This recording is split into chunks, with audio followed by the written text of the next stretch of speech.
Alhamdulillahirabbil alamin. Alladzi bi ni'matihi tatimmu sholihat. Rabbi shrah li sadri wa yassir li amri wahlul 'uqdatam min lisani yafqahu qawli. Asyhadu an la ilaha illallah wa asyhadu anna Muhammadan abduhu wa rasuluhu la nabiyya ba'dah. Amma ba'du. Yang kami hormati Ketua Alumni sekaligus pemateri pada malam hari ini Al Mukarram Ustadz Yudi Purwanto.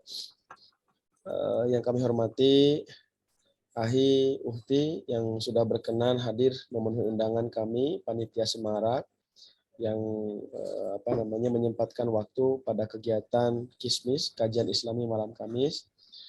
Baik, pertama-tama marilah kita berseraya memuja dan memuji kehadirat Ilahi Rabbi Allah Subhanahu wa taala yang mana pada kesempatan kali ini kita bisa bermuajahah secara virtual dalam keadaan sehat walafiat.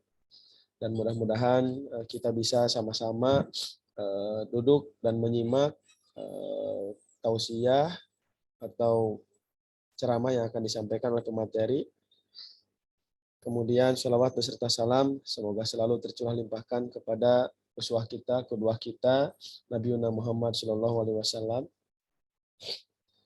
kepada keluarganya, sahabatnya, tabi'in, tabi'atnya, dan mudah-mudahan kita pun selaku umatnya mendapatkan syafaatnya di yaumul hisab nanti. Amin ya rabbal alamin.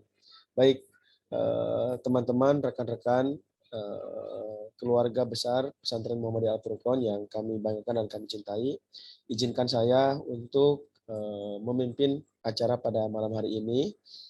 Baik, untuk menambah kekhidmatan dan keberkahan kita pada malam hari ini, mari kita awali kegiatan kita dengan sama-sama membaca basmalah. Bismillahirrahmanirrahim. Untuk selanjutnya, kami persilahkan kepada Ustadz Yudi Purwanto seluas-luasnya untuk menyampaikan materi pada malam hari ini. Kepadanya kami persilahkan.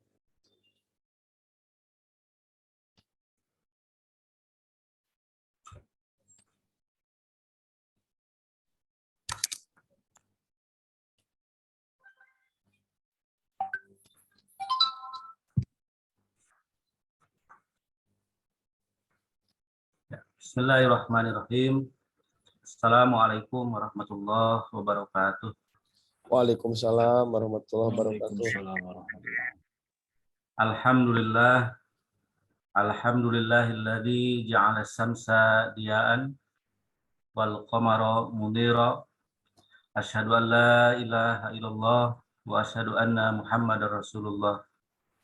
Allahumma shalli ala Muhammad wa ala alihi wa ashabihi wa man tabi'ahu bi ihsanin ila yaumiddin.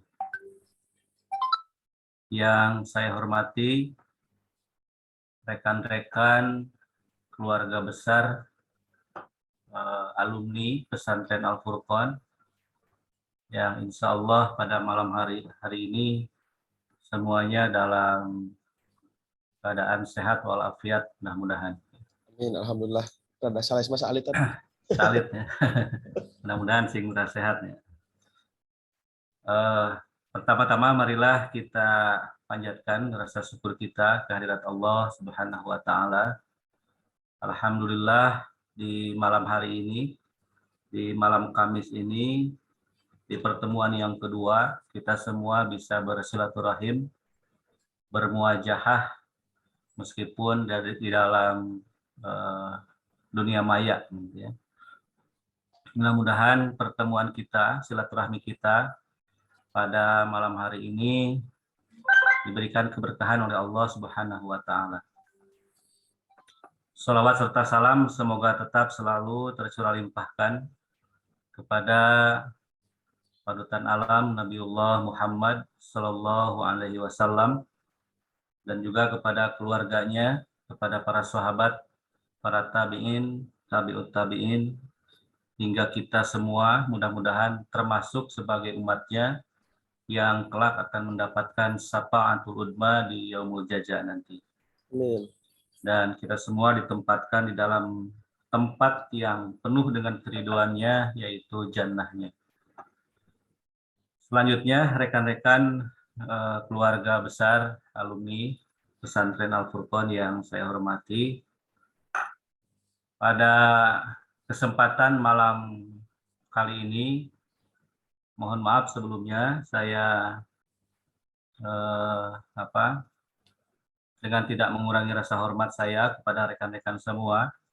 Saya yakin di sini banyak para senior ya. Di sini ada Mang Arif, ada Ukti Ani kalau nggak salah ini ya, dan yang lain-lainnya ya.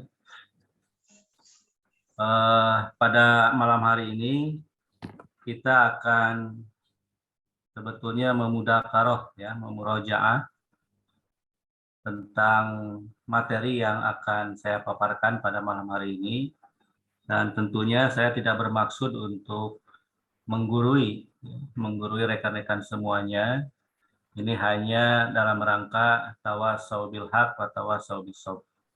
Saya yakin ini materi adalah materi yang sering, saya kira ya, sering dimudzakarah, sering dibahas dan juga dikaji kaitan dengan materi yang akan saya sampaikan pada malam hari ini. Jadi istilahnya mungkin hitung-hitung kita ya saling mengingatkan saja barangkali terhadap materi yang akan saya sampaikan ini. Materi yang ingin saya coba kemukakan pada kesempatan malam hari ini yaitu kaitan dengan at-tawazun. At-tawazun. Dan saya kira sudah kita mafhumi bersama tentang tawazun ini secara lugawi, artinya keseimbangan. Adanya keseimbangan atau al-muwazanah ya. Kalau diumpamakan dengan kanan dan kiri, itu ada keseimbangan antara kiri dan kanan. Kalau diukur dengan jumlah takaran, itu memiliki takaran yang sama, dengan porsi yang sama. Dan tentu porsi yang sama dan sesuatu yang dianggap seimbang itu adalah sesuatu yang tentunya seimbang menurut kacamata syariat Islam. Misalkan di dalam konsep waris, ya, di dalam pembagian tirkah, gitu ya, peninggalan harta jenazah yang ditinggalkan oleh si mayit, dalam pandangan kita selaku manusia, makhluk, mungkin dengan tidak mempertimbangkan aspek jenis kelamin, misalkan laki-laki ataupun perempuan sebagai penerima ya, ahli waris dari harta yang ditinggalkan dari seseorang yang meninggal, itu menurut kita sekilas dalam kacamata kita sebagai makhluk mestinya itu adalah dibagi dalam ukuran yang sama, karena melihat orang yang akan menerima atau ahli waris itu sama-sama anak yang ditinggalkan oleh si jenazah atau si mayit. Artinya kalau 1 hektar misalkan anak pertama, anak kedua perempuan, jumlahnya pun takarannya sama 1 hektar. Karena sama-sama anak yang ditinggalkan oleh si jenazah. Tapi dalam pandangan syariat, tentu ini adalah kesalahan yang besar, sesuatu yang tidak sesuai, tidak relevan. Artinya tidak dianggap berimbang. Dianggap berimbang itu manakala adalah 2 berbanding 1 atau 1 berbanding 2 dalam pembagian antara laki-laki dan perempuan. Itu barangkali sebagai pro. Untuk selanjutnya saya akan coba sampaikan, sharekan materi ini.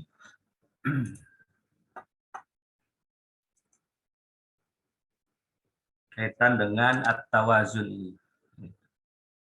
Atau ada juga yang menggunakan wazannya itu al-muwazanah. Ya, ada keseimbangan, keberimbangan. Ada juga yang menggunakan kata muwazanah. Cuma yang sering dipergunakan itu dalam konteks katanya itu adalah at-tawazun, keseimbangan. Baiklah, kita coba satu persatu. Ya, kaitan dengan tawazun ini itu adanya dua sisi. Gitu. Tentu kalau kita mengatakan ada keseimbangan, lawannya adalah ketidakseimbangan. Kalau di dalam konsep kehidupan itu kita harus ya dalam konteks keberimbangan, kebalikannya manakala kita tidak berimbang di dalam hidup ini, maka itu akan berakibat berimplikasi kepada fatalnya kehidupan kita. Maka kita mentasarrufkan harta kita, misalkan di dalam memanfaatkannya dari rezeki yang Allah berikan kepada kita, kita tidak kontrol dengan sebaik-baiknya, kita pergunakan hanya untuk sebatas kenikmatan dunia, tentu ini akan berakibat fatal.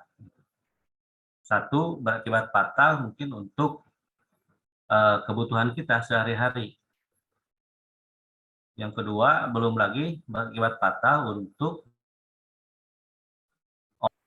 atau tuh yang menjadi tanggung jawab yang harus kita nafkahi. Kalau misalkan kita, kalau bagi laki-laki misalkan sudah menikah, gitu ya, tentu ini akan berakibat fatal. Dan dalam konsep tawajun ini, ya biasanya tawajun itu berkaitan dengan sesuatu yang mensikapi dua atau beberapa amal yang mesti dilakukan itu disikapi dengan cara yang tepat. Gitu. Artinya sesuatu itu sesuai dengan porsi, sesuai dengan hak orang yang mesti menerima konsep ketawajunan itu. Itu yang pertama. Kemudian di dalam tawajun ini pula, Allah menciptakan semuanya itu sudah di dalam keberimbangan. Bisa kita bayangkan kalau Allah Subhanahu wa Ta'ala tidak menciptakan makhluknya, termasuk langit dan semua seisinya, akan dibayangkan pasti akan terjadi kehancuran. Dari sekian planet, dari sekian makhluk-makhluk luar angkasa yang lainnya yang Allah ciptakan, ketika tidak berputar sesuai dengan porosnya, dengan edarannya, ini akan terjadi yang namanya benturan-benturan. Jangankan dengan ciptaan yang lainnya, di bumi saja, kalau Allah Subhanahu wa Ta'ala tidak menyusunnya, tidak mengaturnya di dalam konsep ketawajunan ini, bisa dibayangkan ini akan terjadi kerusakan yang fatal. Bahkan Allah Subhanahu wa Ta'ala di dalam ayat lain itu manakala makhluknya itu menjadikan isi bumi ini tidak berimbang, semuanya akan rusak. Dalam ayat yang masyhur yang kita dengar itu, doharul fasad fil barri wal bahri bima kasabat aydin nas. Itu pertanda yang awalnya Allah Subhanahu wa Ta'ala sudah menciptakan dalam konsep keberimbangan, ternyata oleh makhluknya melalui tangan-tangan makhluk atau tangan secara dohir ataupun juga dengan tangan kekuasaan, kebijakan, keputusan para penguasa, pejabat, maka dunia menjadi tidak seimbang. Bagaimana yang kita saksikan saat ini, akhir-akhir ini bagaimana? Banyak jalan yang rusak, banyak gunung yang longsor, gitu kan? Terjadi banjir di mana-mana. Gitu. Kalau gunung sudah hilang dari daya serapnya, secara fungsionalnya, gitu. Kemudian sungai-sungai dialir bagaimana mestinya, gitu. Maka jalan-jalan yang menjadi tempat untuk sebagai tempat menghubungkan dari satu kota, dari satu tempat ke tempat yang lain, ini menjadi terhambat. Artinya sesuatu itu terjadi karena ulah tangan-tangan manusia itu sendiri. Kemudian di dalam ayat juga yang sering kita baca, gitu ya, bunyinya A'udzubillahi minasyaitonirrajim, alla tatghaw fil mizan wa aqimul wazna bil qis wa la tukhsirul mizan. Artinya satu, dalam tiga ayat ini, yang pertama kita disyaratkan oleh Allah Subhanahu wa taala itu jangan berlebihan. Jangan berlebihan. Kemudian yang kedua, wa aqimul wazna bil qisti. Ini sudah jelas. Kemudian yang ketiga, wala tukhsirul mizan. Jangan mengurangi sesuatu yang semestinya menjadi takarannya. Wala tukhsirul mizan. Ya, kemudian bagaimana sesungguhnya ya, tawazun ya, yang kita butuhkan sebagai kita sebagai makhluk, sebagai manusia yang Allah ciptakan di muka bumi ini, yang amanatnya diamanahi sebagai khalifah fil ard, tentu harus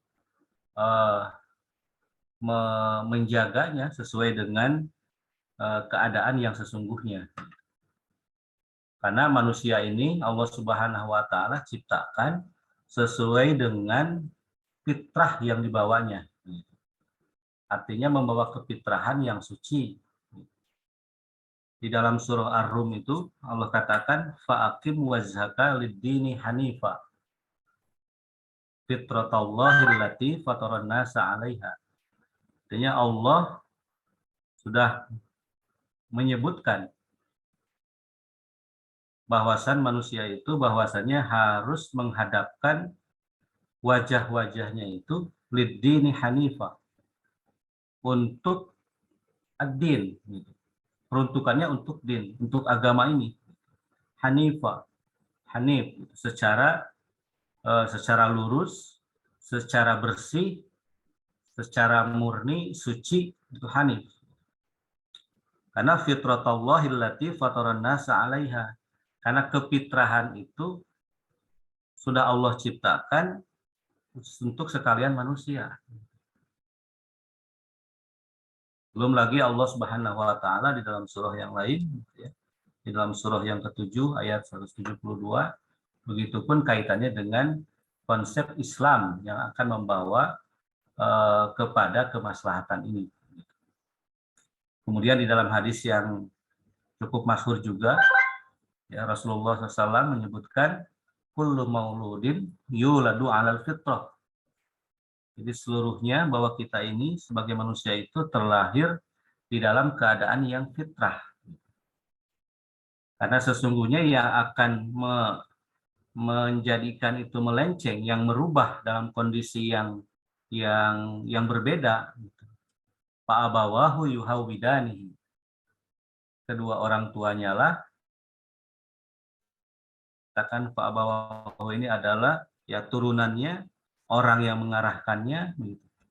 Kalau di dalam konteks mungkin di lingkungan pendidikan ya mungkin guru-gurunya, di luar mungkin karena orang tuanya tidak mendidik secara langsung, bisa jadi guru-gurunya, ustadz-ustadznya, ya, pendidik-pendidiknya, yang menjadikan dia itu memiliki nalar yang selain hanya din saja yang kita pahami, tapi nalar-nalar konsep yang dikeluarkan oleh Yahudi, oleh Nasoro, bahkan dari Majusi, dari paham-paham atau syariat Majusi.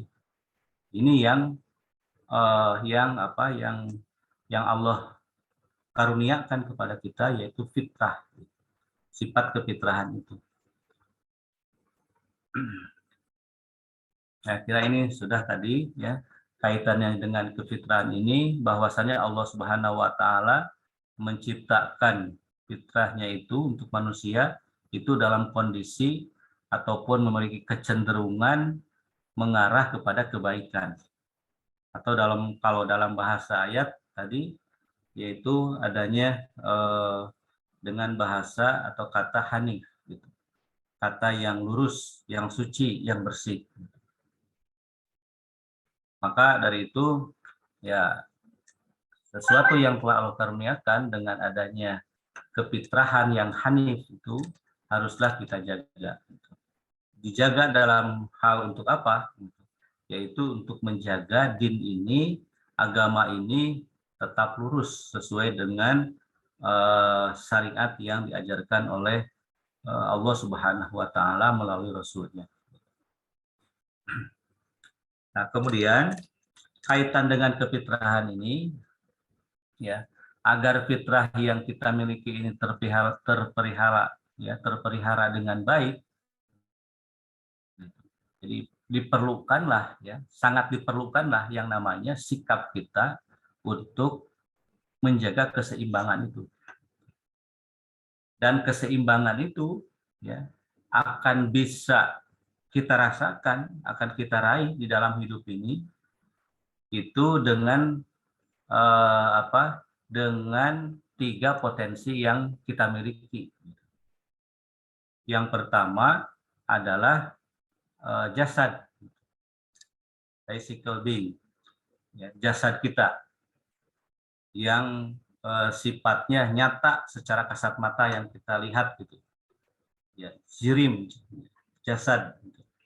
Kemudian yang kedua yaitu akal, sekaligus sebagai pembeda antara kita dengan makhluk-makhluk yang lain. Kemudian yang ketiga adanya ruh. Nah, inilah mungkin yang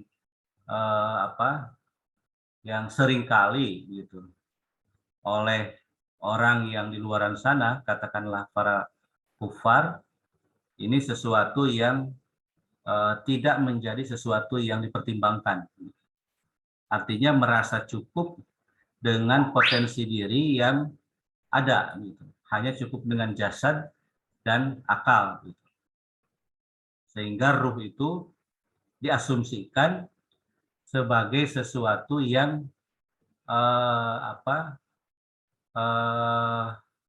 yang sekedar melekat, yang menghidupi saja secara jasadi.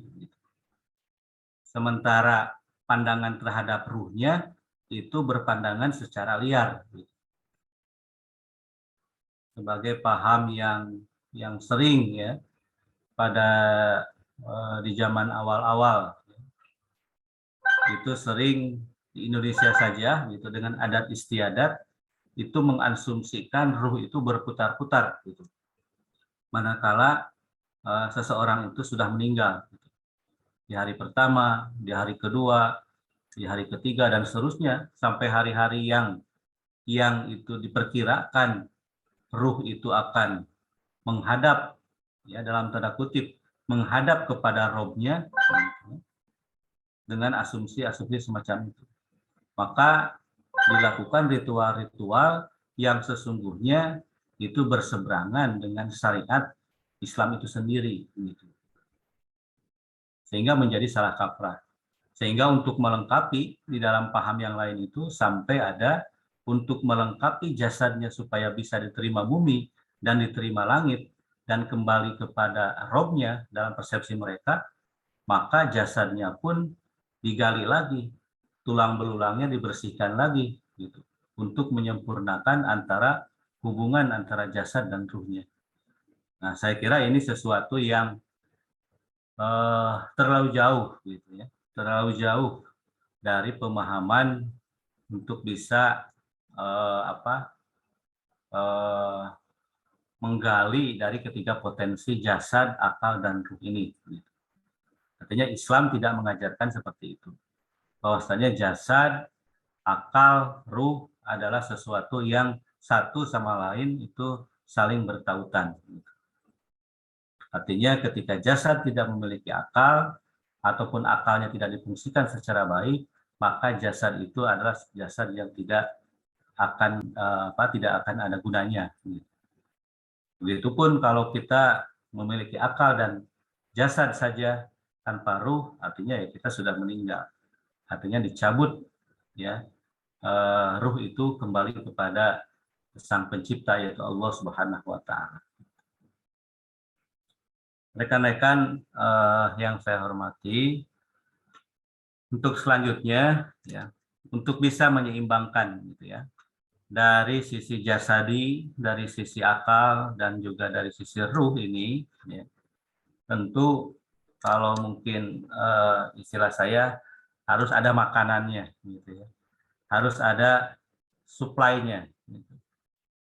Makanan yang seimbang sehingga menjadikan dari ketiga potensi tadi, dari ketiga potensi jasad, akal dan ruh itu menjadi seimbang.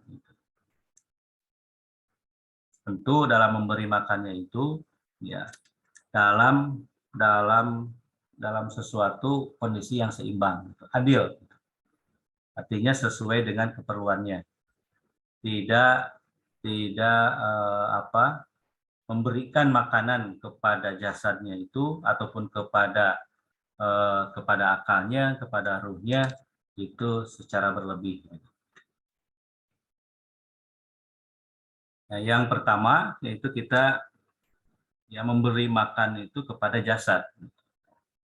Itu al-ghidha'ul jasad, jasadi, yang memberi makanan untuk jasad.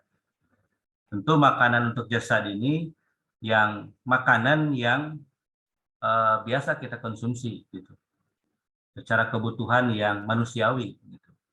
4 sehat, 5 sempurna gitu. Sandang pangan, papan ya terpenuhi gitu. Artinya lengkap gitu. Yang menjadi kebutuhan yang sifatnya jasadi gitu. Kalau mungkin Ukti Ucan menambahkan satu lagi gitu. Dengan adanya kuota. Yang perlu menambahkan kuota. Karena kalau jasad pemberian suplai makan ini untuk jasad kita kurang gitu ya. Ini akan berimplikasi kepada ya lemahnya badan kita. Atau lebih jauhnya badan kita menjadi sakit gitu. Bahkan di tempat yang lain menjadikan ya kelaparan gitu. Bahkan sampai mengakibatkan kematian. Ini yang tentu tidak kita harapkan. Dan Allah Subhanahu wa taala dalam hal ini menyediakan makanan untuk kita manusia itu ya dengan 2 patokan gitu. Yang pertama, patokannya itu adalah patokan halal dan thayyib. Halal dan thayyibah. Kemudian yang kedua, patokan kita untuk bisa memberikan suplai untuk jasad itu adalah tidak berlebih-lebihan. Karena kalau berlebih-lebihan justru akan bertabrakan, akan menolak gitu jasad kita ini. Bahkan sampai bagi seseorang ya, makanan tertentu itu bisa jadi tidak baik gitu. Bisa jadi tidak baik untuk dikonsumsi sekalipun halal gitu. Ya. Artinya dalam hukum secara nafsunya untuk pribadinya itu bisa jadi menjadi haram untuk dirinya. Haram untuk dikonsumsi karena akan merusak kepada jasad dia itu. Begitu. Apalagi kalau ditambahkan dengan asupannya itu untuk badan kita itu secara berlebihan. Maka ini akan menjadi ya jasad kita akan tidak baik gitu. Tidak seimbang.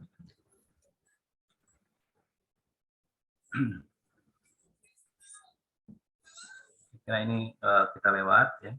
Kemudian kalau kita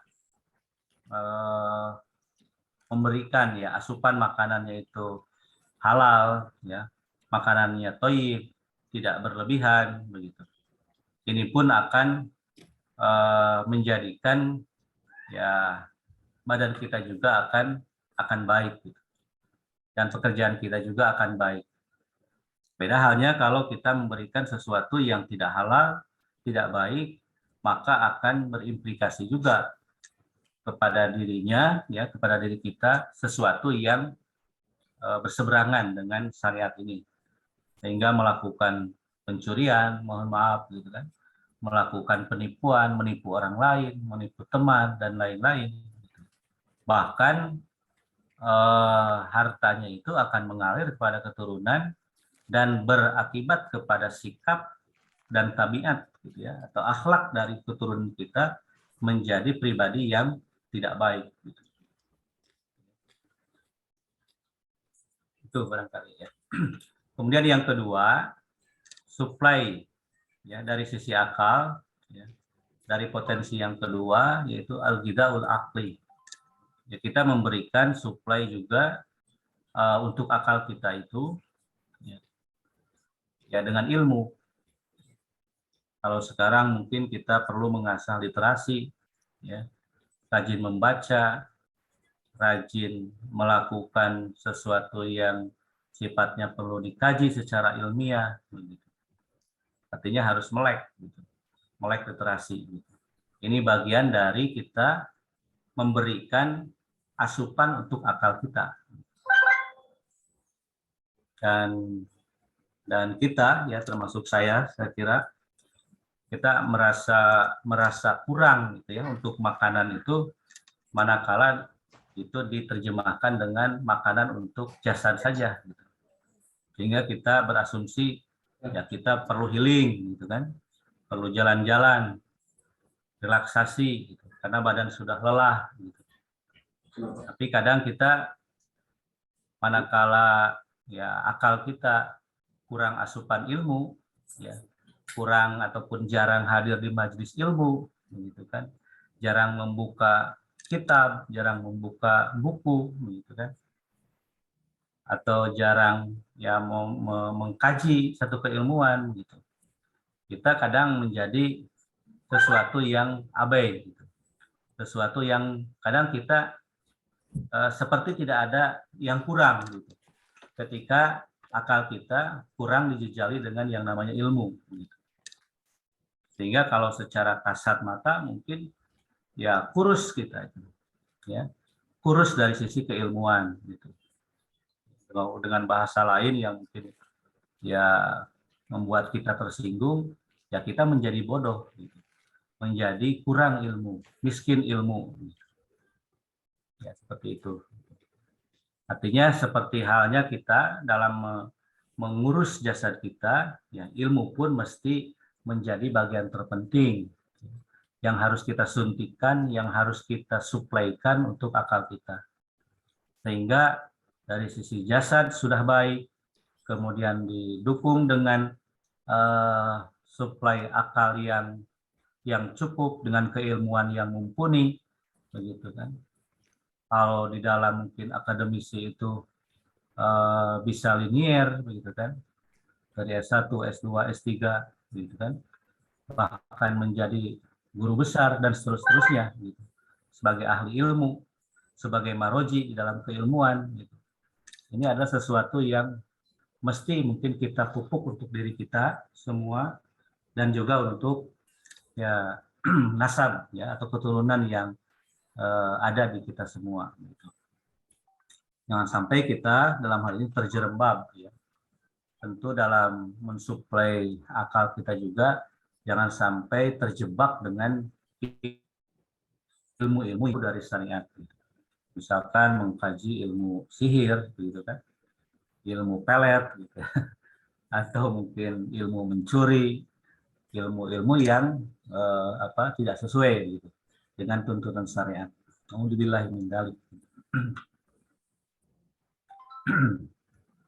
Nah ini mungkin yang ya tambahan lah ya kaitan dengan ilmu ini, gitu kan, dalam surah Al-Alaq ayat ke-1 dan ke-5, gitu kan, melalui ya, surah yang sering disebut dengan panduan, gitu ya, panduan supaya kita tetap melek membaca, gitu, Iqra, gitu kan.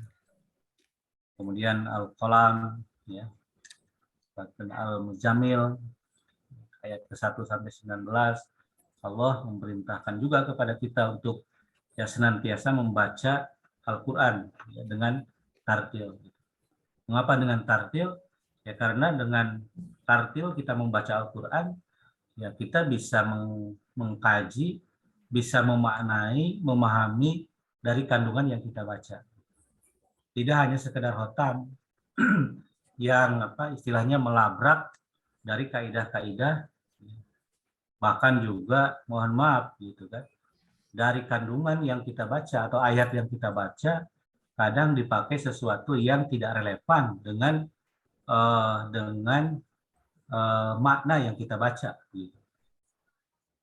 Artinya tidak ada kesesuaian gitu. Kalau membaca itu kan mesti harus sesuatu yang dibaca sesuai dengan tuntunan atau yang pernah diajarkan oleh Rasul gitu. Ya. Membacakan satu ayat tapi tidak ada konteks yang relevan dengan amalan yang kita lakukan gitu. Jadi kan sering terjadi ya. Kita saksikan bersama di masyarakat ya, prakteknya seperti itu.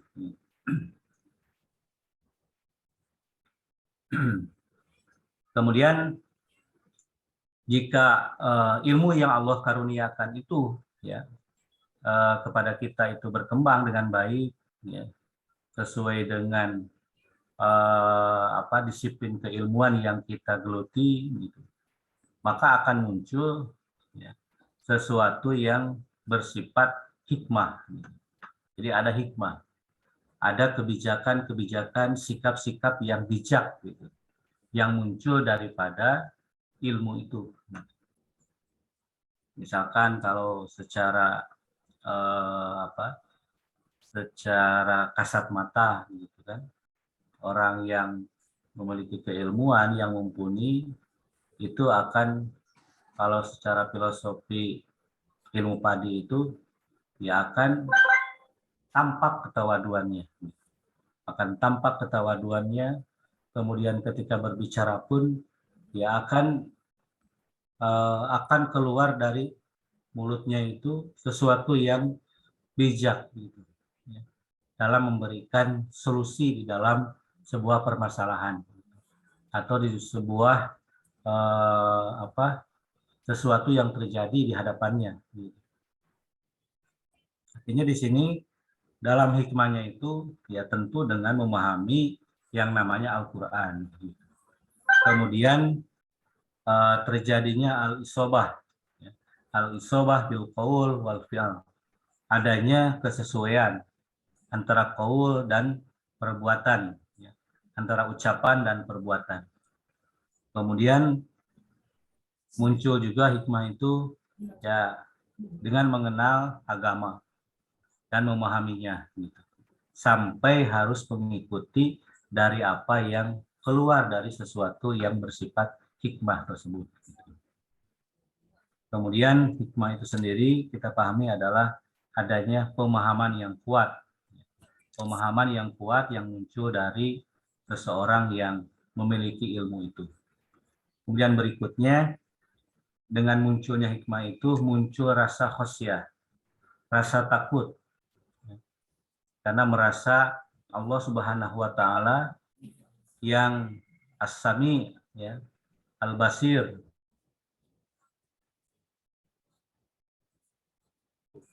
merasa selalu disertai terus. Seperti halnya di zaman sahabat waktu itu kan pernah ada yang disuruh untuk menyembelih burung, kan? Dicarikan, kisah Ashabul Kahfi ya, asal itu. Dicarikan tempat yang dianggap aman, ya.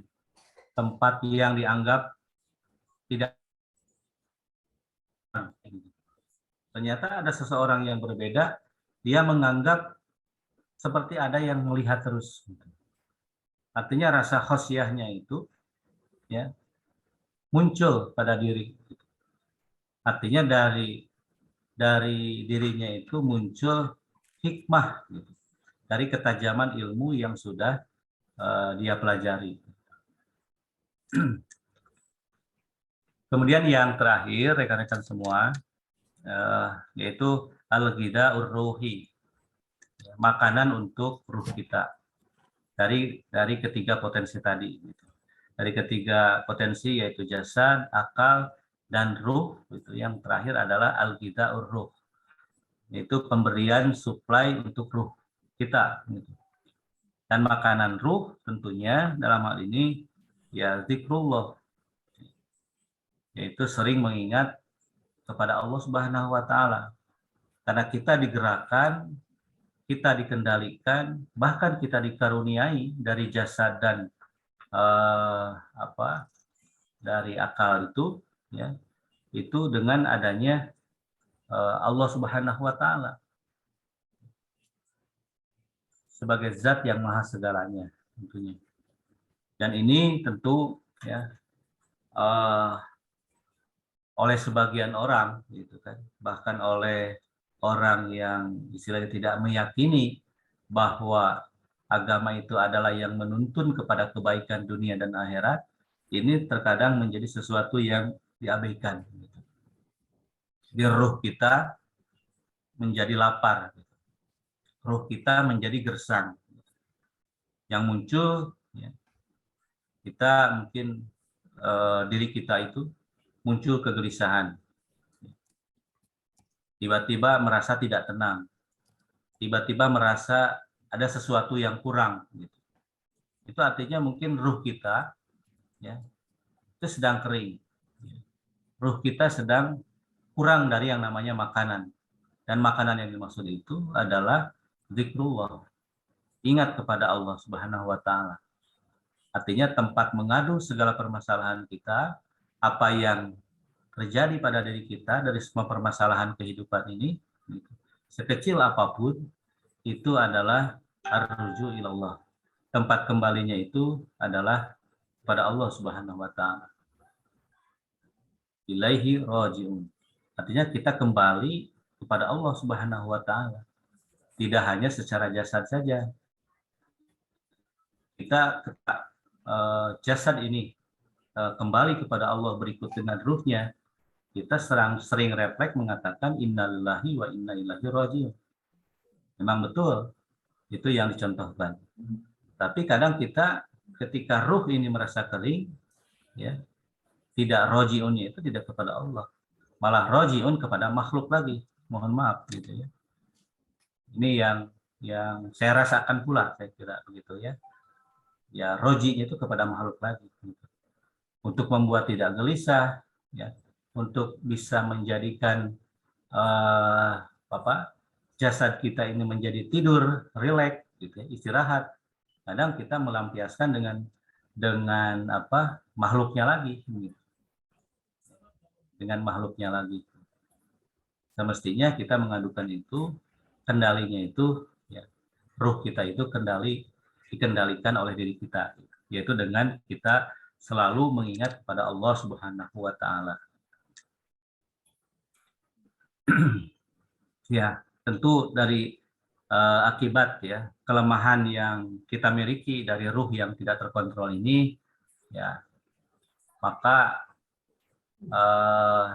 bisa jadi gitu kan, yang namanya halal dan haram itu menjadi sesuatu yang tidak diperdulikan lagi. Dengan celotehan kadang dengan refleks begitu kan kita saksikan di masyarakat gitu kan. Ya, ngapain nyari-nyari yang susah begitu kan. Artinya apa yang kita rasakan di hadapan kita, yang kita dapatkan di hadapan kita, ya santap saja. Gitu. Artinya secara jasad, secara akal, secara ruh sudah bercampur aduk yang tidak sehat lagi. Kemudian dalam hal ini juga ya orang lain susah ya, tidak dipedulikan, tidak peduli kepada orang lain. Tentu ini akan berimplikasi menjadi ya masyarakat itu ya, bahkan mungkin kita di dalamnya itu akan menjadi hancur. Ya, tatanan negara juga akan hancur.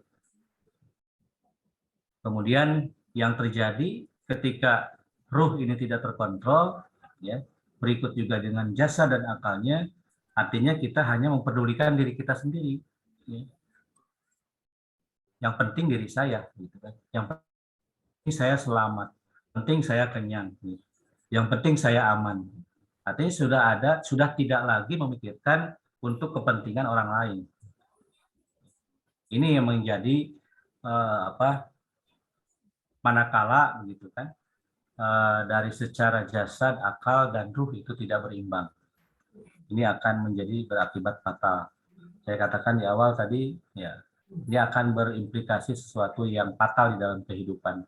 Bahkan bagi kita yang meyakini Islam sebagai agama yang akan memberikan keselamatan kepada kita, bahkan itu tidak akan bisa menyampaikan kita kepada kehidupan akhirat kelak.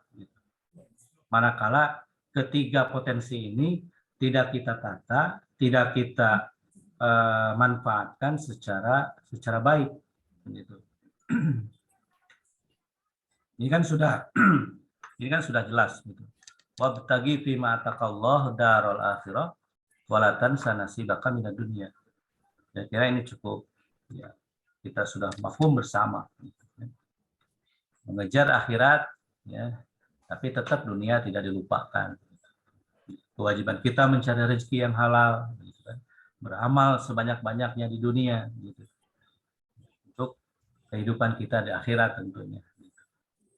Dalam rangka ya kita untuk kembali kepada Allah itu dalam penuh dengan keridhaan Allah Subhanahu wa taala, dan kembali kepadanya dan ditempatkan di tempat yang kita idam-idamkan bersama, yaitu surganya. Kita ini kita lewat saja, ya. Ya, disinilah mungkin kita dituntut, ya, untuk menjadi seseorang yang arif. Gitu. Jadi tidak hanya sebatas zikir, ya, tidak hanya sebatas zikir ucapan, tetapi kita, ya, taubat, ya, taubat yang sesungguhnya mentaubati, ya, dari sesuatu yang pernah kita lakukan, dari kesalahan-kesalahan kehidupan di dunia, gitu kan. Ya, itu merupakan juga zikir kita kepada Allah. Kemudian kita mentafakuri, ya, dari seluruh ciptaan yang Allah hadirkan di muka bumi ini, itu juga bagian dari zikir kita. Artinya ruh kita akan terisi dengan sendirinya. Kemudian dengan menuntut ilmu tanpa henti, giat, ya, melakukan literasi, tentu bagian dari zikir juga. Kemudian mencari rezeki, ya, tentu niatnya juga ini termasuk zikir, karena kita diperintahkan untuk mencari rezeki, tidak berpangku tangan, tidak hanya menunggu dari rezeki yang Allah berikan melalui orang lain. Artinya menunggu pemberian dari orang lain, tidak mengandalkan itu. Tapi kita berikhtiar melakukan usaha untuk diri ini, untuk keluarga, untuk keturunan, dan seterusnya. Gitu. Bahkan untuk membantu orang lain dari rezeki yang Allah berikan kepada kita semua. Gitu. Dan itu bagian dari zikir kita. Gitu. Nah, oleh karena itu, ya, orang yang arif, ya, orang yang bijak adalah orang yang bisa berzikir di setiap waktu dan kesempatan. Ya, ini mungkin sebagai tambahan sajalah, ya. Saya kira ini sudah, ya, mafhum lah, ya. Ya, mesti kata berzikir itu harus khusyuk, merendahkan suara sebisa mungkin, ya. Kemudian sesuai dengan jamaah, begitu kan. Kemudian pakaian juga harus bersih, tempat juga harus bersih. Kemudian mengakhiri dengan penuh khusyuk dan adab. Gitu. Ini juga bagian dari azab kita untuk, ya, berzikir kepada Allah Subhanahu wa taala. Ya, ini lewat sajalah. Nah, intinya mungkin konklusinya, ya, rekan-rekan semuanya, ya, dalam konsep ketawajunan ini, ya, Allah sudah ciptakan fitrah, ya, bahwa kita ini memiliki fitrah. Ya. Fitrah yang Allah ciptakan itu dalam kondisi yang hanif. Gitu. Dan supaya bagaimana agar hanif, gitu, itu harus hadirlah yang namanya konsep keseimbangan atau tawazun. Tawazun dalam sisi apa? Keberimbangan dalam apa? Yaitu dari sisi jasad, akal, dan ruh. Dan ketiga-tiganya harus diberikan suplai makanan. Kalau jasad atau diberikan to'am, ya, makanan, asupan makanan. Kemudian kalau akal, ya asupannya adalah ilmu. Kalau ruh, asupannya adalah selalu mengingat kepada Allah, yaitu zikrullah. Insya Allah ini akan menjadi ni'mah, begitu kan? Karunia bagi diri kita, gitu. Baik secara dohir, baik secara batinah. Dohiratan wa batinatan. Saya kira itu ya sekelumit barangkali ya pembahasan kita kaitan dengan tawazun ini. Mudah-mudahan apa yang disampaikan ini menjadi penggugah ya, khususnya bagi diri saya dan umumnya untuk kita semua yang hadir pada kesempatan kali ini. Sekali lagi mohon maaf ya, tidak bermaksud untuk menggurui rekan-rekan semuanya. Mudah-mudahan ini ada manfaatnya, kurang lebihnya mohon maaf. Diakhiri dengan nasrun minallah fatun qarib wa basyiril mu'minin. Wassalamualaikum warahmatullahi wabarakatuh. Waalaikumsalam warahmatullahi wabarakatuh. Baik, jazakallah bi ahsanil jaza Ustaz Yudi yang telah memaparkan dan menyampaikan terkait konsep tawajun ya, yang memang ini menjadi sebetulnya hal yang harus selalu kita jaga ya, mengisi 3 aspek kehidupan dari mulai badan ya, jasad kita, kemudian akal kita dan juga ruh kita. Jadi kadang kita hanya mengedepankan mungkin sisi-sisinya ya, sisi bahwa bagaimana kita bisa nyaman sendiri, kemudian juga bagaimana mengondisikan bahwa diri kita ini bisa istilahnya mungkin pada tataran ya, kondisinya semuanya serba harus ada, serba harus siap. Padahal tidak demikian. Kalaulah keseluruh 3 hal tadi itu diasah, kemudian diberikan asupan yang sesuai dengan cara yang baik, maka apapun yang Allah kehendaki, apapun yang Allah takdirkan itu akan kita terima dengan baik gitu ya. Alhamdulillah paparan yang luar biasa ini menjadi hajanah bagi kita ya di malam Kamis ini. Baik, untuk berikutnya mungkin ada sesi diskusi terlebih dahulu. Silakan kalau ada yang ingin bertanya, saya buka 1 termin untuk 2 penanya. Mangga dipersilahkan, boleh langsung raise hand atau mungkin membuka mikrofonnya langsung, silakan.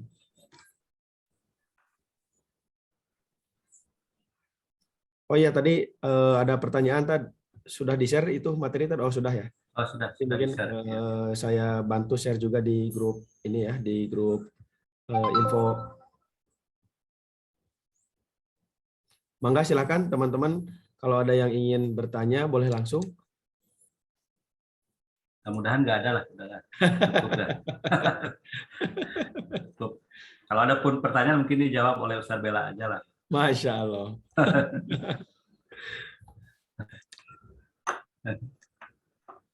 Teh Ucan di mana kene Teh Ucan? Terus ke bumi. Ya di jalan wae Teh Ucannya. Teh Ucan mah di jalan wae da wong ge. Sibuk itu, sibuk. Tadi memang tamihanana jadi gidana teh gida kuotanya tadi ya. Gida kuota perlu tambah. Maaf, ya balik pamariosan bos enjing. Masya Allah. Tah gitu ya, sing lancar lah. Ya. Amin. Mantap materinya, luar biasa, sambil nyimak juga ini aku. Insya Allah nanti diupdate, di post di YouTube lah. Kalau teman-teman banyak yang tidak hadir malam ini, nanti di share di YouTube, dibagikan seperti biasa di grup info ya. Baik, ada atau tidak ini? Kayaknya mafhum sekali tadi yang disampaikan. Mafhum, ini pembahasannya ringan lah, insya Allah ringan. Iya. Tinggal mengamalkan aja. Ya betul, tinggal mengamalkan. Karena memang seyogianya memang zikrullah itu harus tetap manteng sebetulnya ya. Yeah. Dalam keadaan kondisi mungkin mata terpejam, tapi hati sebetulnya harus tetap manteng kepada Allah sebetulnya ya. Ini yang memang harus harus dijaga sebetulnya. Kalau orang sudah baik duduknya ya, itu akan gida ruhnya itu sudah masuk. Kadang kita masih riweuh, ngong adan, zikir saja mungkin hanya beberapa detik langsung berangkat lagi untuk kasab begitu ya. Iya. Ada istilah kagok mungkin kita itu ya. Nah, ada istilah kagok memang. Istilah kagok.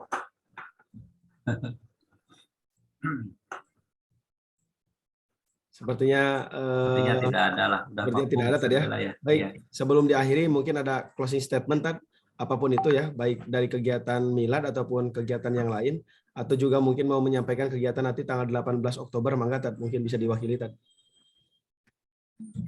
Oh iya. Tambahan aja sedikit. Ya, tadi mangga. Ya, untuk kegiatan 18 itu ya, informasinya bergeser ke tanggal 20. Oh, bergeser ke tanggal 20 Oktober Tad. Ya, 20 Oktober. Jadi mungkin untuk yang hadir mungkin di Zoom ini ya, bisa menyampaikan mungkin ke teman-teman angkatannya. Jadi tanggal 20 itu kehadiran Pak Haidar di Pesantren Al Furqon itu tidak jadi hari Selasa ya, tapi jadinya hari Kamis gitu. Oh Mungkin iya. karena ada sesuatu barangkali ya kaitan dengan agenda beliau. Jadi kunjungannya itu yang awalnya di Al Furqon itu pagi hari jam 8 itu switch dengan UNTAS menjadi siang gitu. Yang UNTAS yang tadinya siang menjadi pagi, ya kebalikannya Al Furqon menjadi siang. Itu jadwal kunjungannya. Dan diawali pagi harinya itu jam 7 kunjungan ke Amanah dulu ya, ke pesantren Amanah. Oh, Dicurik mampir dulu. ke Amanah juga tadi ya? Ya, dicurik dulu ke Amanah. Manfaatkan waktu yang sedikit itu. Oke, kuliknya. Iya. Sistem Ya, culik. teh ucan lah pokoknya Mas Sarua lah gitu. Ya, kemudian hal lainnya kaitan dengan kegiatan yang akan kita hadapi di bulan November dan insya Allah akan lebih padat mungkin dibandingkan dengan 2 agenda yang telah lalu. Ya. Itu kegiatan sosial, ya, kegiatan satu lagi olahraga ya, futsal. Ya. Nah ini perlu bantuan ya, tambahan tenaga ya, tambahan personil dari rekan-rekan yang lainnya. Gitu. Jadi perlu ada penambahan ya kekuatan lah gitu ya, tenaga ya, secara tenaga perlu ada penambahan. Maka ini sangat diharapkan dari rekan-rekan ya yang memungkinkan untuk bisa bergabung secara langsung ya, on the spot ya, di lapangan untuk menyukseskan acara yang akan kita hadapi nanti itu tanggal 12 Ustaz Bella ya. Ya, tanggal 12 Tad. Tanggal 12 dan sebelumnya diawali dengan kegiatan futsal gitu. Terutama yang tanggal 12 itu 3 kegiatan dalam satu hari, tentu ini perlu banyak orang. Ya. Ya. Perlu banyak pelibatan banyak orang. Kalau hanya mengandalkan beberapa orang pasti akan sangat capek lah. Ya. Akan sangat capek, yang akan disibukkan hanya beberapa orang. Kalau banyak orang, insya Allah akan ringan bersama-sama. Kemudian hal yang lainnya, selain itu juga perlu ya percepatan mungkin Ustaz Bella ya. Ya. Untuk mencari donasi-donasi, ya donatur-donatur, ya, untuk memperkuat kegiatan kita nanti, tanggal 12 terutama. Gitu. Itu mungkin barangkali ya, sebagai tambahan Ustaz Bella ya. Baik. Alhamdulillah. Terima kasih banyak Ustadz Yudi ya, dari awal sampai akhir. Mudah-mudahan apa yang disampaikan oleh Ustadz Yudi pada malam hari ini bisa menjadi kebaikan dan juga menjadi jariah pahala yang apalagi kalau nanti teman-teman mengamalkan apa yang sudah disampaikan tadi, insya Allah pahalanya mengalir.